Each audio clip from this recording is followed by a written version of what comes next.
APDCL go back, go back, go back.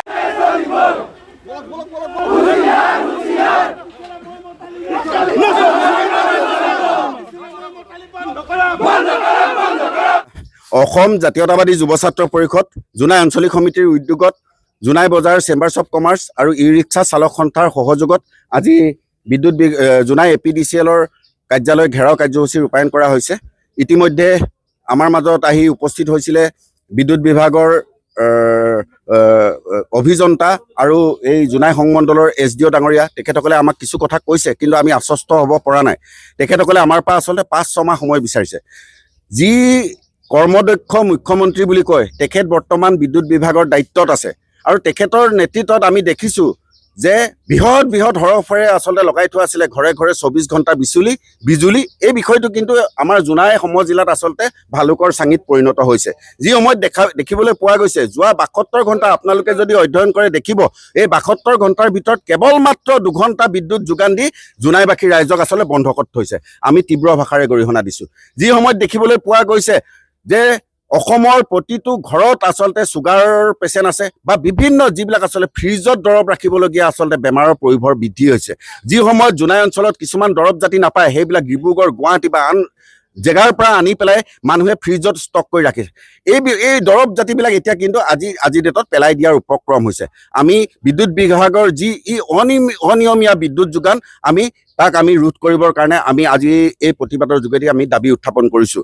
আমি এই কাৰণেই দাবী উত্থাপন কৰিছোঁ, অতি হাস্যকৰভাৱে জোনাই APDCL কি কৰিছে, 65 কিলোমিটাৰ দূৰৰ গ্ৰীডৰ পৰা আচলতে এটা পুলেৰে আচলতে লাইন আনি পেলাই জোনাই ৰাইজক যি বন্ধকত ৰখাৰ চিন্তা চৰ্চা কৰিছে, এইটো কাৰ আচলতে এটা সূক্ষ্ম মগজুৰে এই চিন্তাটো কৰিছে, আমি তাত আশ্চৰ্য প্ৰকাশ কৰিছোঁ।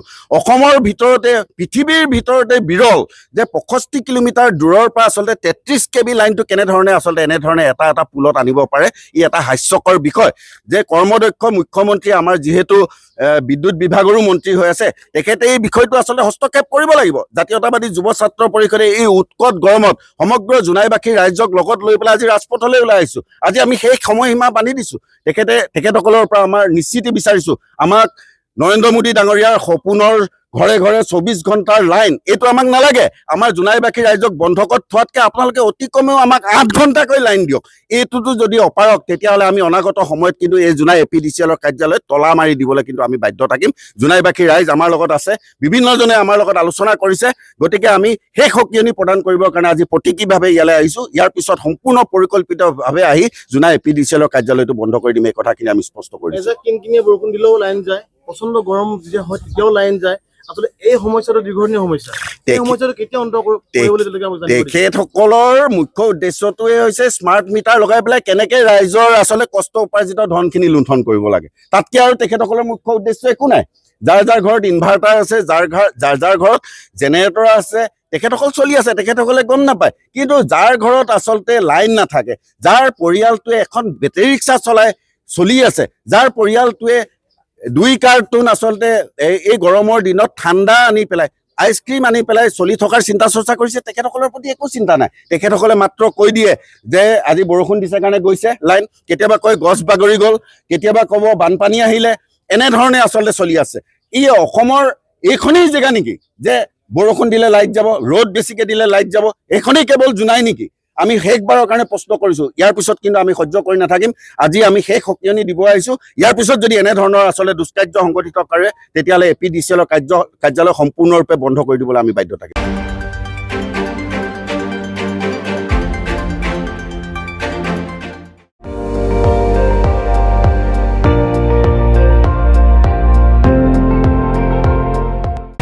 আপুনি চাই আছে ND24, সৰ্বশ্ৰেষ্ঠ নহয়, সৰ্বোত্তমৰ দৌৰ।